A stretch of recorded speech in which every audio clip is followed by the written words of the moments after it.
Sometimes the things we think we know best, well, what if we've only been seeing part of the picture? Today, we're diving into a really interesting take on the Sabbath. It all comes down to a small shift in translation that might just unlock a whole new meaning. So let's get right into it. All right, so let's start with the basics. When you hear the word Sabbath, what comes to mind? Just think about it for a second. For most of us, it's a pretty clear picture, right? Yeah, exactly. It's that weekly day of rest, a day to worship, to unplug from everything. Kind of like hitting the pause button on our crazy lives. And that's the understanding most of us have had for, well, forever. But what if that's just the tip of the iceberg? The blog post we're looking at today makes a pretty bold claim that if you look really closely at the original language, there's a much, much deeper meaning that's been hiding in plain sight this whole time. Okay, so this is where it gets really interesting. This is a quote from Isaiah, but I want you to pay close attention to that little note at the bottom, literal rendering. This single idea is the foundation for this whole new perspective. The argument is that our common translations might have missed something really important from the original Hebrew. And here it is. This is the big reveal. Instead of saying my holy day, the more literal translation is the day of my holiness. Now, that might sound like a tiny, picky detail, but hang on. The implication is massive. It shifts the whole focus. It's not about the day itself being holy, but about the day representing or signifying God's own holiness. See the difference? And this isn't just a one-off thing in Isaiah. The author points us over to Leviticus, and look at that. We find the same idea.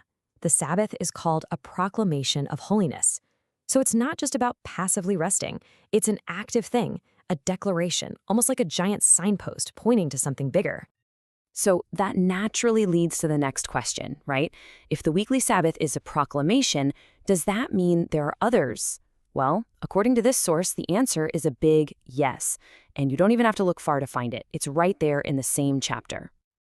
It turns out that very same chapter in Leviticus also talks about these other appointed times. You might know them as the annual feasts. And guess what? They're also supposed to be proclamations of holiness. So now we're seeing it's not just a weekly thing, it's a whole system of these declarations built right into the calendar. What we end up with is this kind of two-level system. You've got the weekly Sabbath as like the main event, the number one proclamation, but then you have these 7 annual feasts, and they act almost like special episodes that go deeper, designed to really unpack and explain what this Sabbath holiness is all about. Now, to back this idea up even more, the author brings in another source, the writings of Ellen White, who is a very important figure in certain Christian circles.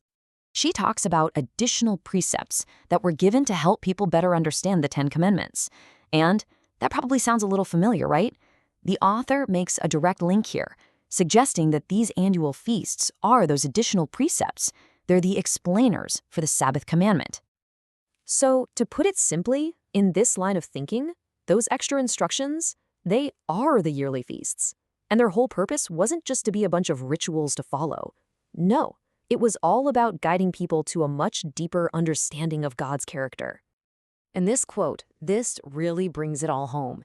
It ties everything right back to that core idea we started with, holiness. The whole point of all these proclamations, from the weekly Sabbath to the yearly feasts, was to help create a people who actually reflected the holiness of their God. Okay, so the argument takes a turn here, and it gets pretty dramatic. The author brings up what's described as a powerful visual confirmation of this whole idea, a vision of the 10 Commandments themselves in heaven. And in this vision, one commandment doesn't just stand out, it's literally shining, surrounded by a halo of glory. And which one is it? It's the 4th one, the Sabbath commandment, set apart, glorified above all the rest. Which, of course, brings us to the big question. Why? Why that one? Why does the Sabbath commandment get this special, glorious treatment?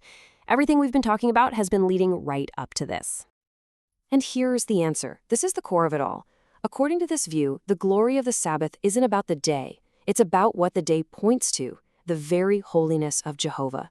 The reason the commandment shines is because it's reflecting God's glory. So, what's the takeaway here? How does this change things? Well, it basically gives us 2 very different ways to look at the Sabbath. The common view says the Sabbath is a day you have to keep, but this new perspective, it says the Sabbath is a holiness you have to live. This completely reframes the Sabbath. It's not just a 24-hour period anymore. It becomes more like a weekly training session. It's the day we focus on learning what God's holiness is all about, so that we can then take that understanding and live it out every single day. And that's really the final question this whole idea leaves us with, isn't it? Is holiness just an action, something we do once a week, or is it something more, a way of life, something we're meant to become? This whole argument really pushes for that second option. It's a lot to think about.